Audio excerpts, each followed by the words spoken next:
चलिए दोस्तों, आज हम आपके 10वीं कक्षा का साइंस में जीव विज्ञान शुरू करने के लिए जा रहे हैं, जो आपके आने वाले बोर्ड परीक्षा यानी कि 2026 के लिए काफ़ी ही महत्वपूर्ण है। जो आपके जीव विज्ञान का पहला चैप्टर है, जीव प्रक्रम के बारे में। चलिए उसके कुछ महत्वपूर्ण ऑब्जेक्टिव को देखते हैं, जो आपके आने वाले बोर्ड परीक्षा की दृष्टि के लिए काफ़ी महत्वपूर्ण है। तो चलिए शुरू करते हैं।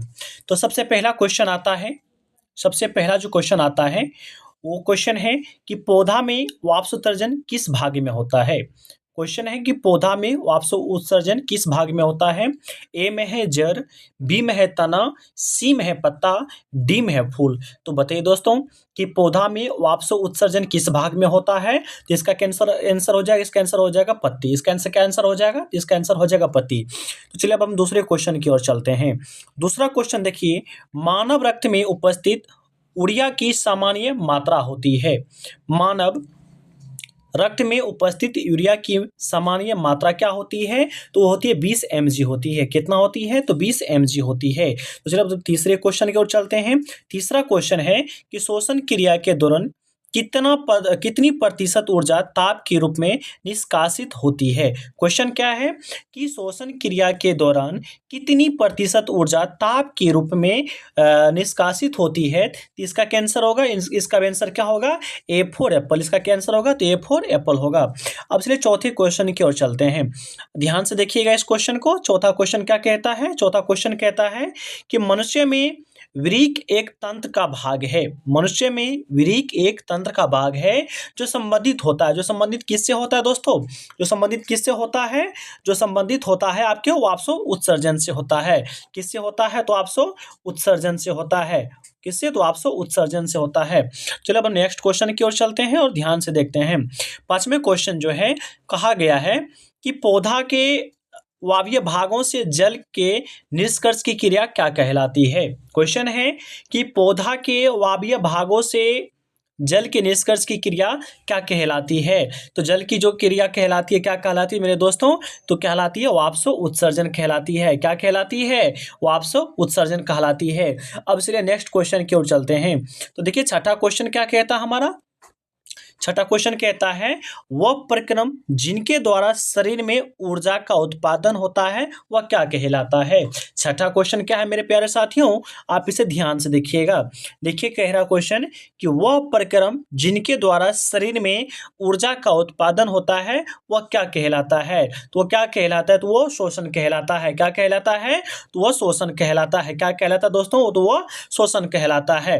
वह क्या कहलाता है? तो शोषण कहलाता है। अब इसलिए हम नेक्स्ट क्वेश्चन की ओर चलते हैं। नेक्स्ट क्वेश्चन की ओर चलिए, ये रहा सातवां क्वेश्चन। सातवां क्वेश्चन मेरे साथी क्या कह रहा है? कह रहा है कि कौन सी क्रिया सभी जीव के लिए अनिवार्य है?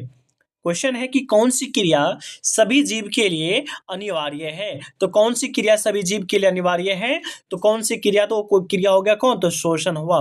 शोषण एक ऐसी क्रिया है जो सभी जीव के लिए काफी महत्वपूर्ण होता है, क्योंकि शोषण के माध्यम से ही हम लोग सांस लेते और छोड़ते हैं। इसीलिए सभी जीव के लिए कौन सा इंपॉर्टेंट होता है? तो शोषण क्रिया है।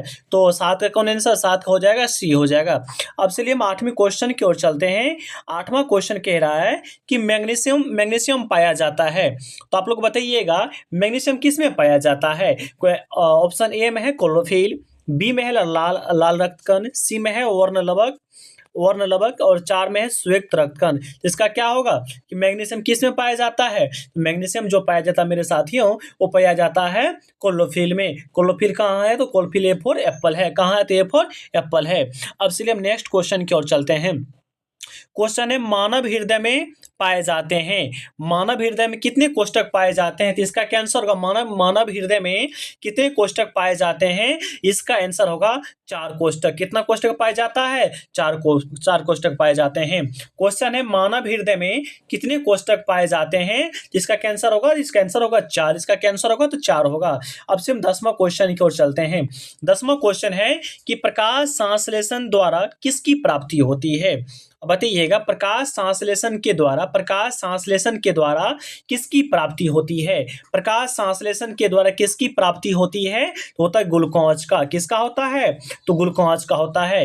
प्रकाश संश्लेषण द्वारा किसकी प्राप्ति होती है? तो ग्लूकोज की होती है। किसकी होती है? तो ग्लूकोज की होती है। अब 11वां क्वेश्चन में देखिए, 11वां क्वेश्चन क्या कहता है? 11वां क्वेश्चन कहता है कि कोशिका झिल्ली किस प्रकार की झिल्ली है? ये जो कोशिका झिल्ली है, ये कोशिका झिल्ली किस प्रकार की झिल्ली है? तो मेरे साथियों, कोशिका झिल्ली जो है वो अर्धपरागमीय झिल्ली है। कौन सी झिल्ली है? तो वो अर्धपरागमीय झिल्ली है। वो कौन सी झिल्ली है? तो अर्धपरागमीय झिल्ली है। अब चलिए 12वां क्वेश्चन की ओर चलते हैं। तो देखिए दोस्तों, आपके बोर्ड स्क्रीन पर 12वां क्वेश्चन क्या कह रहा है कि दही के जमने में निम्नलिखित में कौन सी क्रिया होती है? दही के जमने में निम्नलिखित में कौन सी क्रिया होती है? वो अपघटन होता है, प्रकाश संश्लेषण होता है, किण्वन होता है, उत्सर्जन होता है। ये कौन सी क्रिया होती है? जिसका कैंसर, इसका आंसर होगा सी। इसका कैंसर होगा तो इसका आंसर होगा सी। तो अब चलिए हम नेक्स्ट क्वेश्चन की ओर चलते हैं। हाँ, 12 का कैंसर होगा तो 12 का आंसर क्या होगा जी? तो किण्वन होगा। क्या होगा? तो किण्वन होगा। चलिए अब हम एक काम करते हैं, आप लोग को थोड़ा समय देते हैं जवाब देने के लिए। तो चलिए, ये जो 13वां क्वेश्चन है क्या कह रहा है कि जीवन की उपापचयी क्रियाओं के संचालन के लिए निम्नलिखित में कौन आवश्यक है? जीवन के क्वेश्चन देखिए, जीवन की उपापचयी क्रियाओं के संचालन के लिए निम्नलिखित में कौन आवश्यक है? बताइए, 13 का क्या आंसर होगा? 13 का क्या आंसर होगा? बताइए। तो क्या होगा? निरंतर ऊर्जा की आपूर्ति। ए में क्या है? निरंतर ऊर्जा की आपूर्ति। बी में क्या है? शरीर की वृद्धि। सी में क्या है? टूटे फूटे ऊतकों की मरम्मत। डी में क्या है? इनमें सभी। बताइए इसका क्या होगा? इसका होगा डी फॉर डॉल। तो देखिए मेरे प्यारे साथियों, जब आपके इनमें से सभी देखिएगा तो आप हमेशा क्या मारिएगा? डी की ओर चलिएगा। किसकी ओर चलिएगा? डी की ओर चलिएगा। अब देखिए 40 नंबर का क्वेश्चन क्या कहता है? क्वेश्चन कह रहा है कि मानव में डायलिसिस थैली है। बताइए, मानव में डायलिसिस थैली कौन सा होता है? नेफ्रॉन होता है, न्यूरॉन होता है, माइटोकॉन्ड्रिया होता है, या इनमें से कोई नहीं होता है? इसका क्या सही आंसर? इसका सही आंसर क्या होगा? तो माइटोकॉन्ड्रिया होगा। इसका क्या सही आंसर होगा? तो माइटोकॉन्ड्रिया होगा। अब चलिए हम नेक्स्ट क्वेश्चन की ओर चलते हैं। नेक्स्ट क्वेश्चन है कि मत्स्य का श्वसन अंग होता है, यानी कि मछली का श्वसन अंग कौन सा होता है? मछली का श्वसन अंग कौन सा होता है? क्वेश्चन क्या कह रहा है कि मछली का श्वसन अंग कौन सा होता है? तो क्या क्रिया होता है? फेफड़ा होता है, गिल्स होता है, नाक होता है। तो क्या होता है? तो सी फॉर कैट होगा। क्या होगा? तो सी फॉर कैट होगा मेरे साथियों, सी फॉर कैट होगा। मछली का जो मुख्य श्वसन अंग होता है क्या होता है? तो गिल्स होता है। क्या होता है? तो गिल्स होता है। अब नेक्स्ट क्वेश्चन देखिए, नेक्स्ट क्वेश्चन है पौधा में गैसों के निष्कासन के लिए किस क्रिया का उपयोग होता है? पौधा में गैसों के निष्कासन के लिए किस क्रिया का उपयोग होता है? तो ऑप्शन ए में है परासरण, बी में है विसरण, सी में है वाष्प उत्सर्जन, डी में है परिवहन। तो देखिए क्वेश्चन क्या कह रहा है कि पौधा में गैसों के निष्कासन के लिए किस क्रिया का उपयोग होता है? तो क्या होगा? बताइए आप लोग, क्या होगा? तो इसका जो आंसर होगा वो आंसर होगा क्या? वाष्प उत्सर्जन होगा। क्या होगा? वाष्प उत्सर्जन होगा। क्या होगा? तो वाष्प उत्सर्जन होगा। अब 17 नंबर का क्वेश्चन देखिए, 17 नंबर का क्वेश्चन क्या कहता है कि क्लोरोफिल वर्णक का रंग होता है। बताइए, क्लोरोफिल वर्णक का रंग कैसा होता है? क्लोरोफिल वर्णक का रंग कैसा होता है? बताइए। तो क्लोरोफिल वर्णक का रंग जो मेरे पास साथियों क्या होता है? तो हरा होता है। कैसा होता है? तो हरा होता है। 17 नंबर का क्वेश्चन कह रहा है कि क्लोरोफिल वर्णक का रंग होता है, कैसा होता है? तो हरा होता है। अब चलिए 18 में है कि कवक में पोषण की कौन सी विधि होती है? मेरे साथियों क्वेश्चन है कि कवक में पोषण की कौन सी विधि होती है? तो बताइए, स्वपोषी होती है क्या? मृतजीवी होती है क्या? समभोजी होती है क्या? क्या इनमें से कोई नहीं? बताइए इसका क्या होगा? तो कवक में जो होता है बाबू वो मृतजीवी होता है। कौन सा होता है? मृतजीवी होता है। कौन सा होता है? तो मृतजीवी होता है। अब बताइए 19 नंबर का जो क्वेश्चन क्या कह रहा है? वो कह रहा है कि रेजिन एवं गोंद कहाँ संचित रहता है? मेरे साथियों क्वेश्चन क्या कह रहा है? ध्यान से पढ़िए इसे जरा सा। क्वेश्चन कह रहा है कि रेजिन एवं गोंद कहाँ संचित रहता है? तो ऑप्शन है में, फोलियम में, काटक्स में, छाल में और पुराने जाइलम में। इसका क्या आंसर होगा बताइए, इसका क्या आंसर, इसका आंसर होगा पुराने जाइलम में।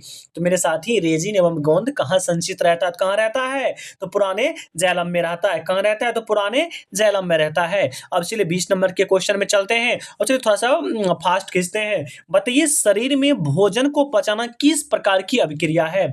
शरीर में भोजन को पचाना किस प्रकार की अभिक्रिया है, तो इसका क्या आंसर होगा बताइए। में उपचयन है, संचयन है, विस्थापन है और अपचयन है। इसका क्या आंसर होगा, इसका सही आंसर होगा उपचयन होगा। क्या होगा, तो उपचयन होगा। अब चलिए हम नेक्स्ट क्वेश्चन की ओर चलते हैं। 21 नंबर का क्वेश्चन देखिए, 21 नंबर का क्वेश्चन क्या कहता है। 21 नंबर का जो क्वेश्चन है वो क्वेश्चन क्या कह रहे हैं, ध्यान से देखिएगा। क्वेश्चन कह रहा है कि रक्त क्या है, तो रक्त क्या है, तो ऑप्शन क्या है, क्वेश्चन रक्त क्या है, तो बताइए ऑप्शन ए में है कोशिका है, रक्त उत्तक है, पदार्थ है, इनमें से कोई नहीं। तो रक्त क्या है, तो बाबू रक्त क्या है, तो उत्तक है। रक्त क्या है, तो रक्त उत्तक है। क्या है, रक्त उत्तक है। अब देखिए 22 नंबर का क्वेश्चन क्या कहता है। 22 नंबर का क्वेश्चन कह रहा है निम्नलिखित में कौन उत्सर्जित अंग है। निम्नलिखित में कौन उत्सर्जित अंग है, तो बताइए ए में है वृक्क, अग्नाशय, आंख, इनमें से कोई नहीं। ये तो आपका नहीं होगा, आंख भी नहीं होगा और अग्नाशय भी नहीं होगा। तो इसका सही आंसर क्या होगा, तो वृक्क होगा। क्या से सही आंसर इसका होगा, तो इसका सही आंसर वृक्क होगा। और जहां पर मेरे साथियों मिस्टेक हो जाए आप लोग कमेंट में जरा बता दीजिएगा देखने के बाद।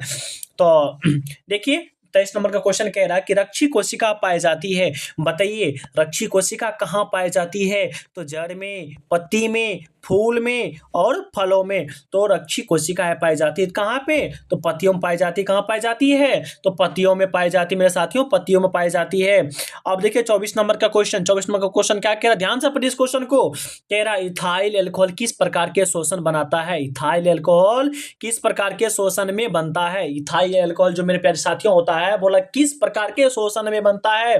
वो अम्लीय शोषण और अम्लीय शोषण, ए और बी दोनों, इनमें से कोई नहीं। इसका क्या आंसर होगा, इसका आंसर होगा अम्लीय शोषण होगा। क्या इसका आंसर सही होगा, तो अम्लीय शोषण होगा। क्या होगा, तो अम्लीय शोषण होगा। अब देखिए 25 नंबर का क्वेश्चन, 25 नंबर क्वेश्चन क्या कहता है जी। 25 नंबर का क्वेश्चन कह रहा है कि मनुष्य को सांस लेने और छोड़ने की क्रिया को कहते हैं।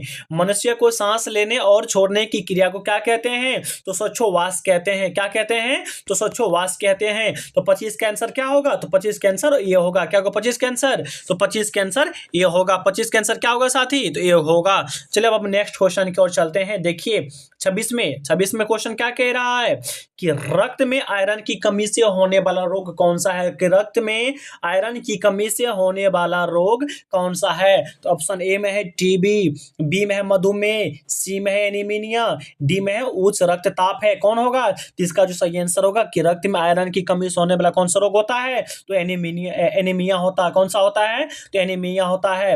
अब से नेक्स्ट क्वेश्चन चलते हैं। देखिए 27 नंबर का क्वेश्चन ध्यान से पढ़िएगा। 27 नंबर का क्वेश्चन क्या कहता है, ध्यान से पढ़िए कि पादप में जाइलम उत्तरदायी होता है। पादप में जाइलम उत्तरदायी होता है किसके लिए होता है, तो जल के लिए होता है। क्या, भोजन के लिए होता है। क्या, एमिनो अम्ल के लिए होता है। क्या, ऑक्सीजन के नहीं।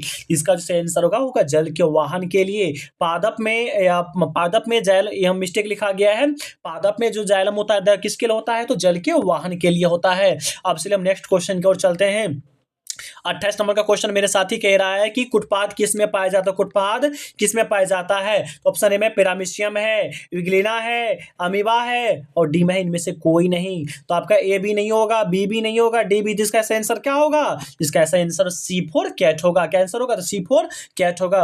अब चलिए हम 29 नंबर के क्वेश्चन को ध्यान से पढ़ते हैं। इस क्वेश्चन में क्या कह रहा है कि प्रकृति में ऑक्सीजन का संतुलन कैसे बना रहता है। प्रकृति में ऑक्सीजन का संतुलन कैसे बना रहता है, तो बताइए संयोजन क्रिया के द्वारा, क्या प्रकाश संश्लेषण के द्वारा, क्या अपघटन के द्वारा, क्या या इनमें से कोई नहीं। तो बताइए इसका सही आंसर क्या होगा, इसका सही आंसर बताइए कोई, इसका सही आंसर क्या होगा, इसका सही होगा सही आंसर क्या, तो प्रकाश संश्लेषण क्या होगा, तो प्रकाश संश्लेषण होगा। कैसे इसका होगा, तो प्रकाश संश्लेषण होगा। अब 30 में देखिए 30 का क्वेश्चन क्या कह रहा है। 30 का क्वेश्चन कह रहा है एस्टोमटा पौधा में किस अंग में पाया जाता है। देखिए क्वेश्चन क्या कह रहा है कि एस्टोमटा पौधा के किस अंग में पाया जाता है, तो बताइए तना में। ये तना में पाया जाता है। क्या, तना में पाया जाता है, किस में पाया जाता है, बताइए तना या पत्ती में, तना या पत्ती में? इसका आंसर क्या होगा? तो पत्ती होगा। आंसर क्या होगा इसका? तो पत्ती होगा। इसका आंसर क्या होगा? तो पत्ती होगा। अब देखिए 31 नंबर का क्वेश्चन क्या कह रहा है कि मानव हृदय का औसत प्रकुंचन नाप लगभग कितना होता है? तो आप लोग जानबे करते होंगे। ए नंबर होगा क्या? 120 mmHg होगा क्या? 150 होगा क्या? 90 होगा क्या? नहीं। इसका जो सही आंसर होगा, मानव हृदय का औसत प्रकुंचन दाब कितना होता है? तो लगभग 120 mmHg होता है। कितना होता है? 120 mmHg होता है। अब चलिए क्वेश्चन 32 नंबर का पढ़िए ध्यान से। क्वेश्चन कह रहा है कि इनमें कौन प्रकाश संश्लेषी अंगक है? इनमें कौन प्रकाश संश्लेषी अंगक है? तो देखिए पत्ती है क्या? एस्टोमटा है क्या? ग्राना है क्या? नहीं। देखिए प्रकाश संश्लेषी अंग जो होता है पौधा का हरा भाग होता है, पत्ती का हरा भाग होता है। इसका आंसर क्या होगा? तो उसका सही आंसर होगा हरित लवक होगा। क्या होगा? तो इसका आंसर हरित लवक होगा। अब देखिए 33 नंबर का क्वेश्चन क्या कह रहा है? 33 नंबर क्वेश्चन देखिए पढ़िए। बोला वाष्प उत्सर्जन कैसी प्रक्रिया है? वाष्प उत्सर्जन कैसी प्रक्रिया है? तो ऑप्शन ए है शारीरिक प्रक्रिया, भौतिक प्रक्रिया और रासायनिक प्रक्रिया या प्राकृतिक प्रक्रिया। इसका आंसर क्या होगा बताइए आप लोग। ये आप लोग हम कमेंट के लिए छोड़ देता, आप लोग इसका आंसर कमेंट में जरूर दीजिएगा। चलिए हम आगे बढ़ जाते हैं। अब देखिए 34 नंबर क्वेश्चन देखिए। 34 नंबर क्वेश्चन क्या कह रहा है कि शरीर में भोजन का पचना किस प्रकार की अभिक्रिया है? शरीर में भोजन का पचना किस प्रकार की अभिक्रिया है? तो बताइए अवकरण है क्या, ऑक्सीकरण है क्या, उदासीनीकरण है क्या, विद्युत अपघटन है क्या? नहीं। जिसका आंसर क्या होगा? इसका आंसर होगा ऑक्सीकरण होगा। क्या होगा? इसका आंसर ऑक्सीकरण होगा। क्या होगा? तो ऑक्सीकरण। तो चलिए अब बढ़ते हैं इस क्वेश्चन को देखकर। अच्छा इस क्वेश्चन को देख लीजिए। कह रहा है कि शरीर में भोजन का पाचन किस प्रकार की अभिक्रिया है? तो ऑक्सीकरण है। क्या है? तो इसका आंसर क्या होगा? तो ऑक्सीकरण होगा। चलिए अब नेक्स्ट क्वेश्चन की ओर चलते हैं। अब देखिए 35 नंबर का क्वेश्चन क्या कह रहा है कि स्वपोषी पोषण के लिए आवश्यक है। स्वपोषी पोषण के लिए आवश्यक है तो क्या है? तो क्लोरोफिल ए में क्या है? तो क्लोरोफिल भी जरूरी है, कार्बन डाइऑक्साइड तथा जल भी जरूरी है और सूर्य का प्रकाश भी। इनमें तो क्या, इनमें से सब, इनमें से क्या होगा?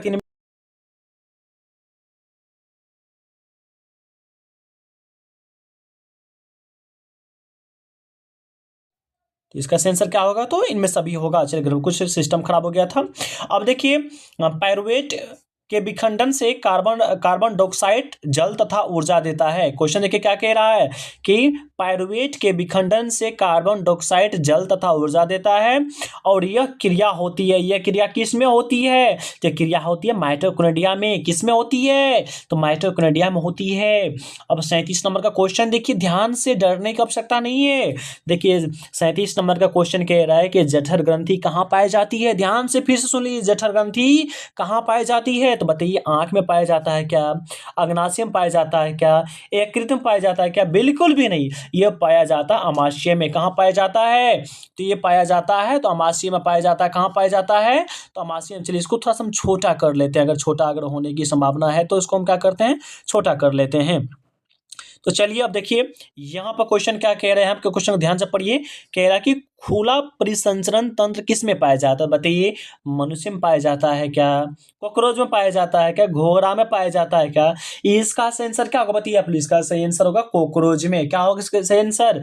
कॉकरोच। जब आपसे पूछा जाए कि खुला परिसंचरण तंत्र किस में पाया जाता है, क्या इसका आंसर होगा? तो कॉकरोच में पाया जाता है। अब 39 नंबर का क्वेश्चन देखिए ध्यान से। 39 नंबर का क्वेश्चन को ध्यान से देखिए।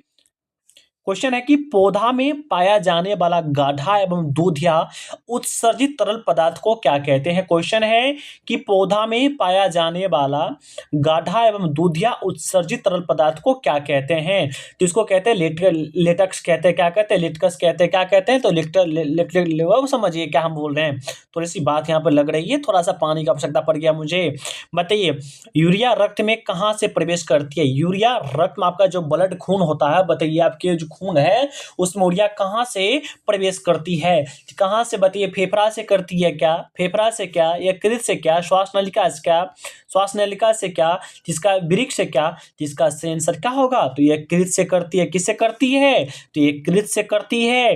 अब देखिए नेक्स्ट क्वेश्चन है कि प्रकाश संश्लेषण होता है दिन में होता है क्या, रात में होता है क्या, रात दिन होता है क्या, सुबह शाम होता है क्या? बिल्कुल भी नहीं, बिल्कुल भी नहीं। इतनी सब इसका आंसर क्या होगा? तो दिन में। तो प्रकाश संश्लेषण जो बाबू होता है सूर्य के माध्यम से होता है। तो सूर्य कब रात को आप देखते हैं क्या? नहीं, सूर्य कब सुबह को देखते हैं। हैं किरण उगने के बाद देखते हैं। अब बताइए 42 नंबर का जो क्वेश्चन है, 42 नंबर क्वेश्चन का आप जवाब दीजिए। बताइए 42 नंबर क्वेश्चन क्या कह रहा है? कह रहा है कि पादप में फ्लोएम संवाहक है। बताइए पादप में फ्लोएम किसके लिए संवाहक होता है? तो कार्बन डाइऑक्साइड के लिए क्या, भोजन के लिए क्या, जल के लिए क्या, एमिनो अम्ल के लिए क्या? इसका आंसर क्या? इसका आंसर होगा भोजन। क्या होगा इसका आंसर? तो भोजन होगा। क्या होगा? तो भोजन होगा। चलिए 43 नंबर का क्वेश्चन देखिए। 43 नंबर का क्वेश्चन क्या कह रहा है? प्रकाश संश्लेषण क्रिया में ऑक्सीजन बाहर निकलता है। तो कहां से निकलता है बाबू? प्रकाश संश्लेषण क्रिया में ऑक्सीजन बाहर कहां से निकलता है? बताइए, आप लोग ध्यान से बताइए। तो बताइए प्रकाश संश्लेषण तो जल से निकलता है भाई। कहां से निकलता है? तो जल से निकलता है। अब 44 नंबर का क्वेश्चन देख लीजिए। बताइए रक्त में हल्के पीले रंग के चिपचिपे द्रव को क्या कहते हैं? रक्त में हल्के पीले रंग के चिपचिपे द्रव को क्या कहते हैं? तो प्लाज्मा कहते हैं। क्या कहते हैं? तो प्लाज्मा कहते हैं। क्या कहते हैं? तो प्लाज्मा कहते हैं। क्या कहते हैं? प्लाज्मा कहते हैं। बताइए प्रकाश संश्लेषक अंगक है तो किसका है? तो पता का है क्या? हरित लवक का है क्या? क्लोरोफिल का है क्या? क्लोरोप्लास्ट का क्या? इसका सही आंसर होगा हरित लवक होगा। क्या होगा? तो हरित लवक होगा। बताइए 46 नंबर का क्वेश्चन। बताइए समय समय मत गवाइए, समय बोर्ड का एग्जाम आने ही वाला है आप लोग का। बताइए वृक्क के संरचनात्मक एवं क्रियात्मक इकाई को नेफ्रॉन कहते हैं। क्या कहते हैं? नेफ्रॉन कहते हैं। बताइए मनुष्य के शरीर की सबसे बड़ी ग्रंथि कौन सी है? तो लीवर है। कौन सी है? तो लीवर है। अब बताइए 48 नंबर क्वेश्चन। बताइए स्वपोषी पोषण के लिए आवश्यक है। स्वपोषी पोषण के लिए आवश्यक नहीं है। तो सूर्य प्रकाश नहीं है, ये तो है ना, जरूरी है जी। जल भी जरूरी है जी। क्लोरोफिल भी, तो ऑक्सीजन जरूरी नहीं है। स्वपोषी पोषण के लिए कौन आवश्यक नहीं है? तो ऑक्सीजन नहीं जरूरी है। अब बताइए 49 में क्या है? 49 में क्वेश्चन कह रहा है कि इनमें किसके द्वारा अमीबा में भोजन का अंतर्ग्रहण होता है? किसके द्वारा? यानी कि अमीबा जब भोजन करता है किसके माध्यम से? अपने से भोजन करते हैं मुख के द्वारा। ठीक उसी प्रकार से अमीबा किसके द्वारा भोजन करता है? बताइए तो कुटपाद के द्वारा। किसके द्वारा? अमीबा के कुछ इस प्रकार का आकार होता है जो यहाँ पर कुटपाद बनाकर यहाँ पर किसको ग्रहण करता है? तो भोजन को ग्रहण कर लेता है। किसको ग्रहण करता है जी? तो भोजन को ग्रहण कर लेता है। अब से लास्ट क्वेश्चन की ओर चलते हैं। तो लास्ट क्वेश्चन है कि पौधा में श्वसन क्रिया के अंतर्गत एटीपी के टूटने से कितनी ऊर्जा मुक्त होती है? कितना होता है? तो 30.5 केजी मोल होता है। 30.5 केजी मोल होता है। तो दोस्तों हमने आपको भी 50 के 50 क्वेश्चन बताएं जो आपके आने वाले 2026 10वीं कक्षा के बोर्ड 10वीं कक्षा के एग्जाम के लिए काफी बहुत ज्यादा महत्वपूर्ण इंपॉर्टेंट है। देखिए आप लोग इसे बढ़िया से पढ़ लिख कर जाइए, बढ़िया सब्जेक्ट को कवर कीजिए। धन्यवाद। फिर मिलते हैं नए टॉपिक के साथ, नए वीडियो के साथ। आप लोग इस चैनल को सब्सक्राइब लाइक कर ली। धन्यवाद।